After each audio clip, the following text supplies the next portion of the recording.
Bonjour à tous les amis, j'espère que vous allez bien et que vous êtes en pleine forme en ce magnifique dimanche matin.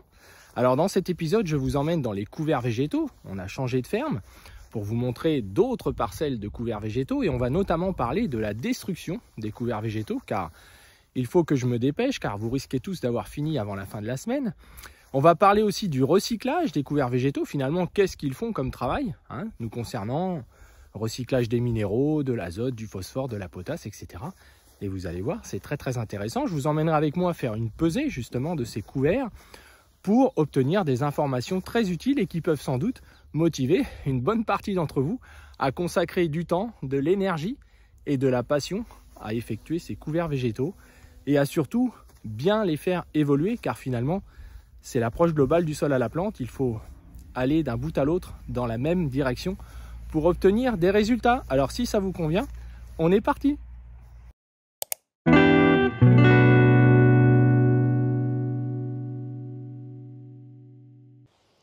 Allez, on est parti les amis pour cet épisode consacré à la destruction des couverts végétaux. Vous êtes en effet nombreux à me poser des questions sur ce sujet. Alors même si on a fait des vidéos les autres années, depuis 2 ans que la chaîne existe, pour parler de cette période très importante de la présence de nos couverts végétaux et de ce que ça pouvait engendrer vis-à-vis de l'approche globale du sol à la plante, vous m'avez souvent posé des questions, comment les détruire, est-ce qu'il faut les mulcher, est-ce qu'il faut les broyer, est-ce qu'il faut les fissurer, est-ce qu'il faut les labourer, est-ce qu'il faut les glyphosater, bref, beaucoup de questions. Alors revenons déjà au point de départ, aux objectifs que nous avons et que nous essayons de vous transmettre sur la chaîne, de faire des couverts végétaux. L'objectif, c'est déjà qu'entre les deux, entre l'implantation des couverts végétaux et la culture d'avant, donc après la moisson, il y ait un temps qui permette à la paille de commencer à évoluer et à faire rentrer les résidus de récolte de l'année d'avant, que nous aurons laissés bien entendu, quelles que soient les situations, sauf pour les éleveurs, et que ces résidus-là commencent déjà à être ingérés avant l'implantation du couvert. Que nous ayons les repousses de la culture précédente qui soient levées pour avoir un couvert végétal qui remplit le premier objectif du couvert végétal, qui est de couper la rotation, d'avoir une vraie rupture dans l'assolement. Et pour ce faire, il faut que les repousses de vos céréales aient eu lieu juste avant le semis, soit visuellement, soit les graines ont pourri, sous le mulch, etc. On en a déjà parlé, donc j'y reviens pas. Pour avoir un couvert le plus propre possible, comme ceux que nous avons et que vous avons présenté plusieurs fois sur la chaîne. C'est très important, car c'est ce qui va aussi permettre l'expressivité du couvert. C'est très important. Le fait que les plantes se développent harmonieusement et en grosse masse végétative, ça a un rôle lié notamment à une concurrence positive entre les différentes plantes, mais pas avec des étouffements qui seraient liés aux graminées présentes, aux repousses de céréales, qui vont étouffer votre sol. Donc ça, c'est très important.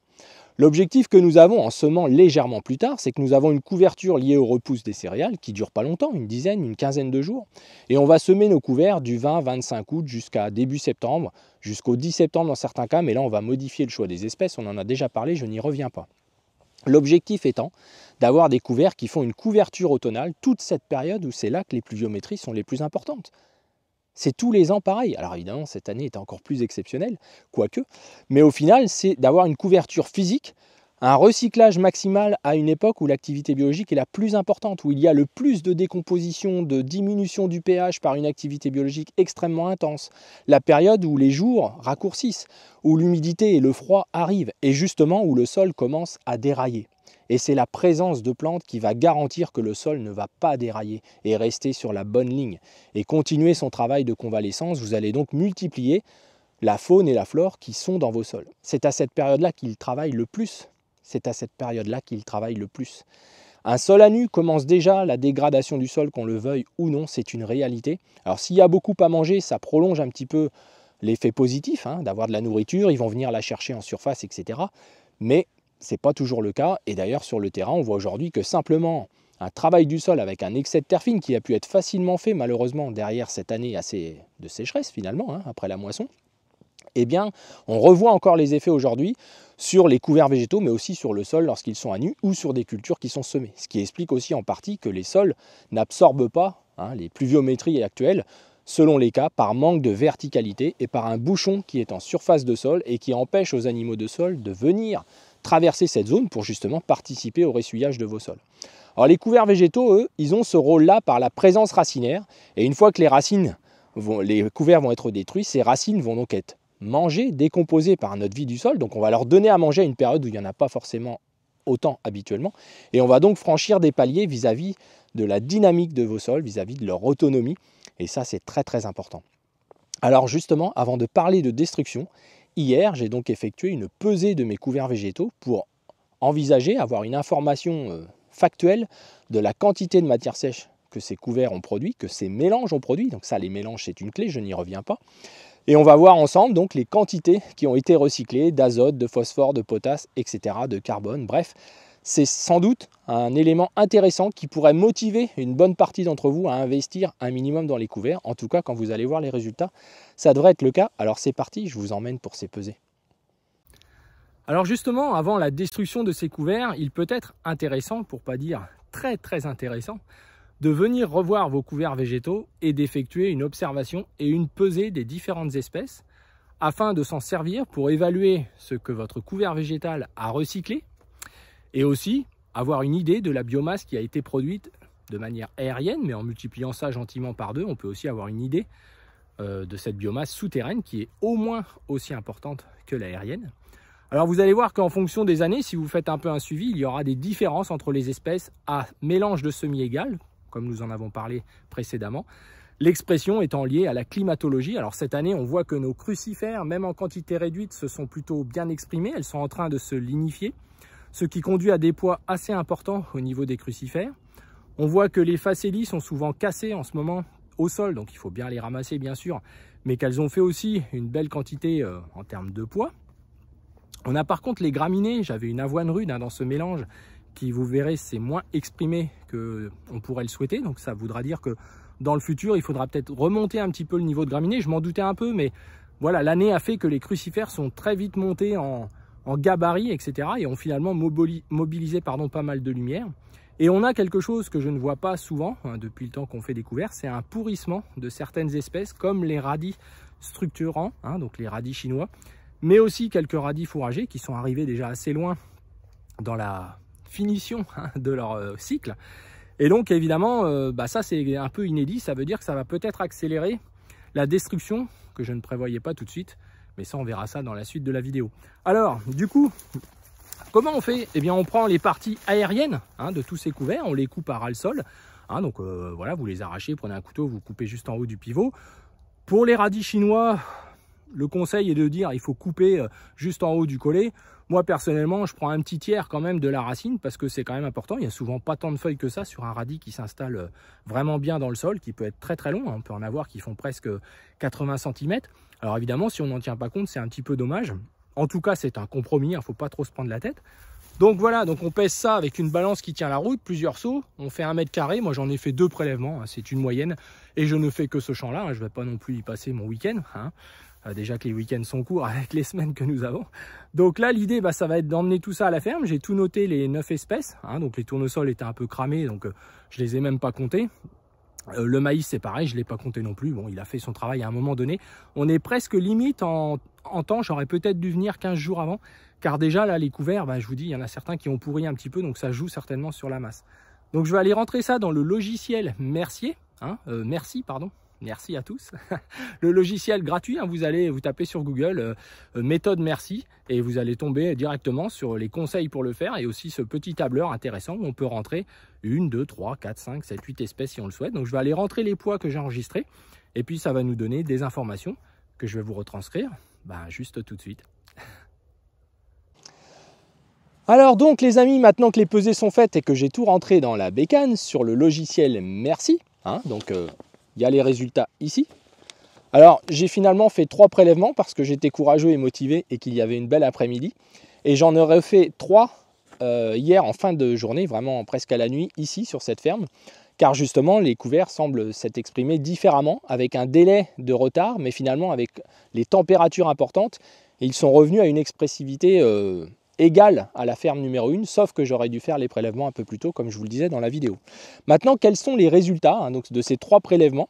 Donc, il y a 1 tonne d'écart entre ici et la première ferme, 1 tonne d'écart en plus ici, à l'hectare. Donc là, on se retrouve avec 9 tonnes 4 de matière sèche sur les prélèvements de la vidéo, donc sur les prélèvements que j'ai fait dans cette parcelle. 300 unités d'azote piégé, On peut estimer en gros à 120 unités qui vont être restituées sur un certain temps. Ça va dépendre de la météo, ça va dépendre de l'activité biologique. Et donc, il ne faut pas accélérer ça. Et on va en parler juste après par rapport à la destruction. On a recyclé théoriquement 60 unités de phosphore, plus de 385 unités de potasse. Donc j'ai dit à certains dans la semaine que 250 unités de potasse c'était très courant, mais que le phosphore était le plus difficile à recycler. 25-30 unités c'est déjà beau, mais là on a fait cette année une biomasse assez exceptionnelle. Faut pas, moi je fanfaronne pas, on a eu les conditions qui permettent qu'on retrouve ces couverts-là qu'on faisait dans les années 2000. Derrière, on a rarement fait ces niveaux-là, faut reconnaître, on était plus proche des 5-6 tonnes, voilà, c'est une réalité. Mais c'est pas grave, ce qui compte aussi, c'est l'enracinement, vous le savez, donc là aussi, dans les couverts, on voit des enracinements à 1,50 m et d'autres qui sont à 60-80 cm pour des raisons souvent de nous, il faut bien être clair là-dessus. Le soufre, une soixantaine d'unités, alors évidemment, si on le rend soluble rapidement par un mulching, un travail du sol, on va voir que c'est pas une bonne idée, car tous ces produits-là sont des bombes. 35 unités de magnésium, donc c'est pas rien. Alors on parle d'une évolution organique de 2,5 tonnes à l'hectare, donc par rapport justement à la création potentielle d'humus. Alors c'est pas valable avec toutes les plantes, ça va dépendre justement de l'équilibre de votre mélange. Alors ça c'est très important. Donc pour vous donner un peu les grammages, pour vous dire que moi, voilà, j'ai pas trafiqué les choses, mais dans les moutardes, il y avait 2 moutardes, un blanc chez Abyssinie, on avait en gros 1,4 kg, 1,5 kg sur les 3 prélèvements en moyenne. On avait 250 grammes pour les moutardes brunes. On avait 700 grammes pour le radis fourragé, 750 grammes pour le radis chinois, 1,2 kg pour les vesses, 650 grammes pour les pois fourragés. L'avoine rude, on n'avait que 200 grammes, donc c'est ce que je vous disais dans les prélèvements. J'ai bien vu que l'expressivité, l'expression, on va plutôt dire, des graminées n'a pas été suffisante. Alors, je vais augmenter un petit peu ma dose. Il y a aussi une gestion des coûts. C'est vrai, quand on arrive à 50-60 euros de l'hectare, voilà. Mais quand on voit ce que ça recycle, on peut se dire que ça vaut toujours la chandelle. Si ça peut vous motiver, c'est sans doute mieux que d'aller acheter des composts à 3 milliards d'euros, car on aura autre chose. On aura un lien physique qui est en train de se produire. Et c'est vraiment ça qu'il faut que tout le monde ait conscience, c'est que d'apporter des composts, si vous n'avez pas les ouvriers dans le sol, à part amener des unités fertilisantes, ça n'a que peu d'intérêt. D'ailleurs, on y reviendra dans une vidéo de printemps, au moment où certains rapportent des composts. Vous êtes trop souvent à acheter des unités fertilisantes. Moi, je ne me gargarise pas des unités fertilisantes. Je sais que c'est un bonus, tant mieux, on les a remontées en surface. On a évité qu'elles soient perdues à ces époques-là de l'année en partie. En tout cas, tout ce qui est soluble, le soufre, l'azote, etc. 300 unités, c'est quand même pas rien. Si on le ramène au prix que vaut l'azote, alors il ne faut pas compter dessus réellement si on souhaite, entre guillemets, remonter son niveau organique. Je vous l'ai déjà dit, si on veut remonter la matière organique, il nous faut de l'azote. Donc ces couverts-là vont nous aider à continuer ce travail de ligne de conduite que l'on s'est fixé, de remonter les niveaux de matière organique, et pour ça, il nous faut de l'énergie. Là, nos couverts nous ont permis de ne pas gaspiller cette énergie et de la remettre dans le circuit. Le lin, on avait 250 grammes, et la facélie, 650 grammes. Donc vous voyez, c'est quand même pas rien, je parle de moyenne sur les 3 prélèvements. Alors maintenant, la destruction. Quelle est, à notre avis, la meilleure destruction? Alors je sais que beaucoup vont avoir des avis différents, c'est pas très grave. L'idée, nous, c'est de vous faire part, nous, de notre expérience et de notre ligne de conduite. Pourquoi on envisage ça? Pour nous, c'est la présence de graminées dans le couvert qui doit vous décider à rentrer en destruction. C'est aussi les mélanges. Là, ici, nous avons des plantes qui montent en niveau de carbone, qui vont donc demander de l'azote pour être décomposées. Mais si dans votre mélange, vous n'avez par exemple que des crucifères comme ça, que des moutardes, évidemment, envisager la destruction est importante car vous pourriez pénaliser la culture suivante selon votre date de semis. Ça, c'est le deuxième critère, la date de semis de la culture qui suit. Il n'y a pas de précipitation à avoir si c'est pour des tournesols ou des maïs. Mais si on va trop loin, on a 2 facteurs selon les sols. On peut avoir un hiver sec, un printemps sec et pénaliser la future gestion de l'eau, qui est quand même la 4e des fertilités du sol, la fertilité hydrique, même si les couverts participent à améliorer le potentiel de votre sol à capter de l'eau. C'est très très important de le dire. Si les couverts assèchent, c'est aussi un moyen de structurer les sols, c'est l'assèchement. Il n'y en a pas d'autre en réalité. Donc ils participent à créer ces micropores qui vont justement avoir un rôle de stockage de l'eau. Ça, c'est très très important de le dire.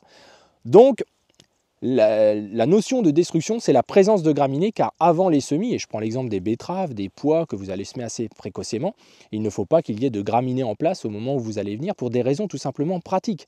Elles vont étouffer le sol, il y a une acidité qui va se créer quand elles vont se décomposer, bref, tout un tas d'éléments qui nous conduisent à vous dire que c'est ça qui va inciter au broyage du couvert végétal qui pour nous est la meilleure méthode. Pourquoi?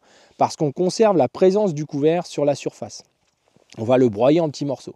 On va faciliter la digestion comme on le fait avec les pailles de notre sol, tout en l'accélérant pas. C'est-à-dire qu'en fait, on laisse tous les résidus en surface. Et quand vous reviendrez 15 jours, 3 semaines après, tous les produits solubles, les facélies qui vont être explosés, une partie des radis, des moutardes vont être justement très vite solubilisés. Et ça redonne de l'énergie à la faune de votre sol, à nos 10 tonnes potentielles qu'on espère tous avoir, pour justement avoir de l'énergie pour décomposer ce qui sera plus ligneux. Ça peut être une partie des graminées, ça peut être vos moutardes, vos produits qui se sont lignifiés. Et aussi le restant des pailles pour certains. Alors nous, il n'y a plus de paille évidemment avec le recul, mais pour certains, il y a encore beaucoup de paille. Et la présence de cette énergie va faciliter la décomposition des pailles. Et on ne touche pas. Ça va être très lent à une période où c'est déjà le bazar. Dans certains couverts aujourd'hui, on voit des pailles noires. On voit que certains d'entre vous ont fait beaucoup des radis, des plantes assez solubles, avec beaucoup d'énergie soluble. Et ça favorise justement une acidité de surface. Donc il faut faire très très attention. C'est très important car on favorise parfois plus le mauvais côté. Et on voit beaucoup de couverts végétaux qui sont moins développés, moins harmonieusement que ceux que je vous ai montrés. Mais parce que c'est encore à des sols en convalescence où il y a beaucoup d'énergie facile, d'énergie soluble. Mais finalement, ce n'est pas un équilibre harmonieux. C'est un peu comme des colzas qui s'allongent de 30 cm. C'est que vous avez mis plus d'azote que d'autres éléments minéraux, que vos colzas n'ont pas trouvé l'ensemble des 30 éléments qu'ils ont besoin pour fonctionner et pas juste un ou deux facilement récupérables, on va dire. C'est très très important d'avoir conscience de ça et je vous assure, plus vous faites du terrain, plus vous allez regarder, plus c'est la tendance qu'on observe. On a des sols qui sont trop liés aux bactéries, j'en ai déjà parlé, avec trop de produits solubles. Donc, l'intérêt du mélange, c'est d'avoir une ration équilibrée et justement, on va bientôt arriver au moment où la ration arrive à son optimum. On pourrait encore aller un petit peu plus loin, mais je vous le disais, on a déjà des plantes qui pourrissent, en tout cas c'est le constat que l'on a fait cette année, qui vont nous conduire à intervenir. Et puis le deuxième élément, c'est aussi le gibier qui commence à faire beaucoup de dégâts, d'aplatir tout par terre et quand tout est plaqué, ce n'est pas l'idéal. Alors pourquoi le broyage ? C'est qu'il va nous permettre d'atteindre, pour ceux qui ont besoin, les graminées du dessous et de faire cette fois un glyphosate. Pourquoi pas le glyphosate directement? Parce que pour nous, on n'a pas d'assurance avec les essais qu'on a fait sur les pailles, etc., que le glyphosate ne va pas bloquer la décomposition. Vous laissez une plante en l'air comme ça, au lieu de restituer les éléments solubles, elle va se vider un peu de son eau par le glyphosate, mais ça n'a rien à voir avec les éléments tout fins qui vont servir physiquement, vous voyez ce que je veux dire, à faire travailler les animaux du sol. C'est comme le digesta par exemple. Là, on a vu des épandages de digesta récents, donc un produit, on ramène le NPK et tout, on se dit tout va bien, on a vu des vers de terre tout blancs, morts en surface. Et ceux qui disent le contraire, c'est pas vrai. C'est-à-dire que l'excès de produits solubles, ça pourrait être le cas si on mulchait le couvert. D'ailleurs, on le malaxe, on le met tout de suite à attaquer encore plus vite que simplement de le laisser en surface par le broyage.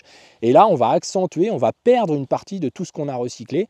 On va faire une forme de méthanisation, de compostage à froid dans le sol. Et ça, c'est pas très très bon pour la stabilité du sol, pour le printemps et même pour y revenir dans la parcelle. Et pour ceux qui n'ont pas confiance là-dessus, laissez au moins une bande de 4 mètres ou 6 mètres. La recherche et développement fait partie de vos objectifs sur votre ferme et je sais qu'un agriculteur qui constate ne revient pas en arrière, même si parfois ça prend du temps, on a l'habitude. Mais voilà, c'est quelque chose qu'on a observé depuis 25 ans, on en est sûr de ça. Il ne faut pas toucher vos couverts végétaux par le travail. Alors après, dans l'hiver, c'est-à-dire en février, dans ces eaux-là, quand vous avez des sols assez argileux, etc., et qu'éventuellement vous avez un petit peu peur de la réentrée, que ça va prendre plus de temps que vous le souhaitez, ou que vos sols ne sèchent pas facilement, etc., il peut être envisagé un mulching, car les résidus solubles sont déjà rentrés dans le circuit, ils ne sont plus présents. Il ne reste que des résidus un petit peu ligneux, ou voire vos anciennes pailles les premières années quand vous êtes en convalescence. Donc là, pourquoi pas envisager un travail du sol, mais honnêtement, nous on pense que plus il est près du SMI, voire pas du tout de travail du sol et un semis direct sur le gel, etc. Et plus les taux d'argile sont élevés, plus ça s'avère souvent positif. Mais pour ça, on revient aux premiers objectifs du couvert. Il faut avoir semé son couvert qualitativement, sans des tas de paille à droite à gauche, à l'arrache, à la volée ou tout ce que vous voulez. C'est un vrai travail qui, en effet, cette année a fait qu'on n'a pas pu prendre de vacances et c'est tous les ans un peu comme ça. C'est un vrai sacerdoce, mais c'est ce qui conduit à cette réussite et à ce bonheur de recyclage. 9,5 tonnes, c'est pas rien de matière sèche et je ne vous parle pas des fertilisants, économiquement il n'y a pas photo. Ce qui peut expliquer pourquoi on ne met pas d'engrais potassique depuis 1995 et qu'on va continuer toute notre vie et vous êtes quasiment tous à 98% dans la capacité de faire exactement la même chose avec quelques petites précautions sur des cultures exigeantes avec une qualité d'engrais soluble, mais ça on en parlera dans une prochaine vidéo. Alors je ne vais pas être trop long les amis, je vais en rester là. Donc pour nous, Le broyage qui va s'opérer entre le Noël et le 1er janvier ou en début d'année pour pouvoir avoir fait vos glyphosates. Pour ceux qui ont des sous-sols sales, nous ça ne va pas être notre cas pour l'instant, en tout cas on a le temps, hein, c'est pour du tournesol, de l'orge de printemps, du maïs. Donc je dirais que on a assez le temps, surtout que les couverts sont propres. Donc il ne va sûrement pas rester grand-chose. Et on pourra garder le glyphosate vraiment au dernier moment, juste avant le semis. Pour tous les autres qui ont vraiment parfois des tapis de vulpins gras, etc., il est important de le faire avant pour que ces graminées-là soient vraiment mortes. Et à 1 mois et demi, 2 mois de durée hein, de mortalité des repousses à cette époque-là de l'année, c'est quand même assez courant, hein, sauf si on n'a pas d'hiver. Mais donc voilà, soyez précautionneux à le faire suffisamment à l'avance pour que lorsque vous interviendrez, même juste pour semer, si vous semez en direct, que ces graminées-là soient mortes, car leur décomposition est plutôt acidogène, ne favorise pas des bonnes germinations, et puis les touffes créées par les racines que ça peut faire simplement en traversant avec votre semoir. Donc soyez vigilants là-dessus. Après, la notion du couvert vivant, dans nos régions au nord de la Loire, c'est beaucoup plus difficile à envisager selon les hivers que l'on a. Et on a aussi une pénalisation sur le résultat de la culture d'après, qui incite souvent à mettre beaucoup de produits pas toujours très top, en localisation, des engrais, etc. multiples. Finalement, à un moment donné, économiquement, l'idée c'est quand même que les choses se fassent naturellement. Si vous avez des êtres vivants dans votre sol que vous souhaitez dynamiser, il faut bien leur donner à manger régulièrement et vous allez voir que plus ils vont être dynamiques et importants, et plus il faudra régulièrement leur amener à manger. Et c'est un des freins que nous avons avec les cultures que nous faisons sur des durées de 8-9 mois pour certaines cultures de présence. Évidemment, il y a un échange avec le sol par les racines, mais la nutrition serait quasiment de pouvoir amener du fumier en végétation, enfin qui est toujours à manger. Plus on amène à manger, plus le sol explose en termes de vie, et ça c'est très très important. Donc le fait de broyer justement, on va laisser les résidus en surface, on va donc attirer la faune et la flore du sol qui en faisant ce travail-là va structurer votre sol. C'est que ça qui peut permettre de structurer votre sol à la place de vos outils qui ne font que quelque chose. J'entends beaucoup de monde parler de fissuration aujourd'hui, c'est très très bien. On nous prête des propos d'ailleurs que l'on n'a pas eu. Mais la fissuration, c'est un tout petit levier. Hein. C'est pas le miracle du tout annoncé, c'est la faune du sol.